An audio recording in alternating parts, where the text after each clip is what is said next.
Okay, Mom.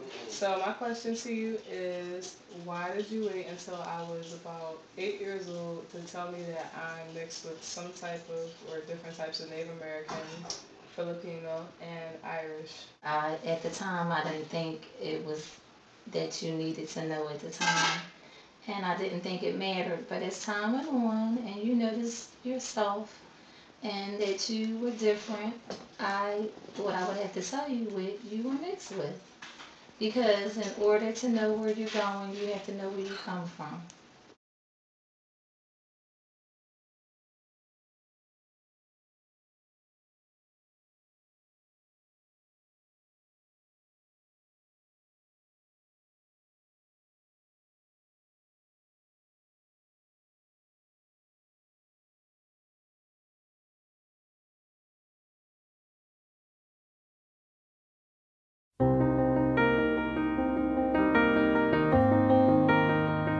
What age and point in time did you feel and consider yourself mixed? I started to consider myself to be mixed at around the age of 8, like as soon as I found out. But then it's like when I got older, I started to realize, hey, I kind of do look like a little different from, I guess you could say, the typical African American girl. Did this documentary help you receive a better understanding of who you are? I believe yes, it did completely because I think it's important to understand and know where you come from. So that way, it's like even my mom, she also says it's important for you to know where you come from so you can know where you want to go in life. And like I said, I think it's interesting and it makes me want to learn more about my culture, like aside from being African American. Eliminate and privilege and who sits where and who does what, because it doesn't matter if I have a title or not. It's what God has for me is for me, and no matter where I'm sitting or what I'm doing or where I'm going, you can't stop God from giving to me what's me. So I don't have to be an ordained deacon to serve like a deacon. How does this church influence culture?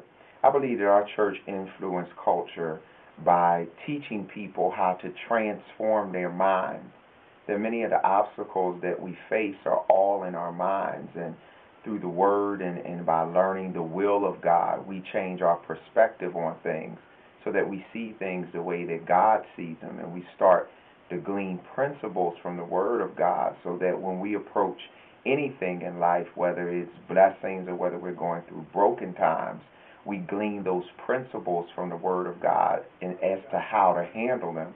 So the way this church influences its culture is to try to work to transform people's minds so that they walk more in the will and word of God, so that not only do they glorify Him, but they strengthen their own lives. Okay, so what do you consider yourself to be? I consider myself to be mainly African American, but I also, in a sense, consider myself to be multiracial. What do you define as multiracial? Multiracial is all around mud. Like, just not necessarily being, like, fully 100% of anything. So how do you feel when people ask you what you are? I take it as a compliment, but I also, it can be annoying because it's like, should just get an understanding of like how I like what I am. I feel like my hair can give it away sometimes, or um, maybe the way how I look to a point and act, I guess you could say. But sometimes it gets annoying, but it has. I'm like, okay, why should it matter? I'm a person just like you. But Do you feel the need to categorize yourself in a specific ethnicity? it kind of sucks like not knowing where you come from, because if you don't know where you come from, you don't know who you are. And I was raised to call myself black, so that's just what I stuck with.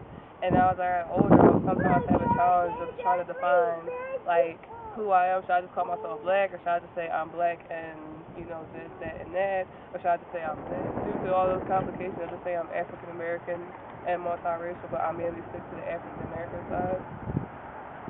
So do you feel that the need to categorize yourself as a specific race is because it's forced upon us to choose, or just for you to fit in? I think it's a little bit of both. because it's like, you know, I grew up around like black people, so it's like by me being raised around them, I feel like I'm one of them. That's why I was raised to call myself, and to a point, I feel like I look the part. So you know, it's like why not? And also, my grandfather, who's Native American and Filipino, he was raised around black people, so it's like he knows that he knows what he is, but it's just like, you know, he calls me nappy headed, you know, he says the N, he'll say the N word like, nigga, you better do this and do that, blah blah blah blah. I'm like, Grandpa, what?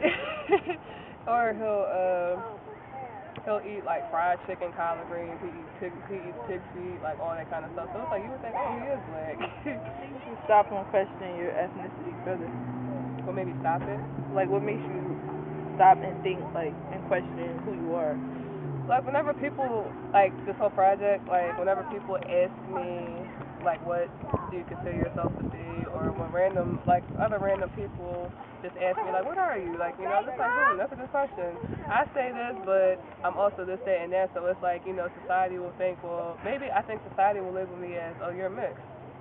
Why just say you're black? You're this, and that. Like, you know what I mean? Some people don't even think I look black. Some people think I'm Latin. I guess people just, you know, are curious and they'll perceive things differently.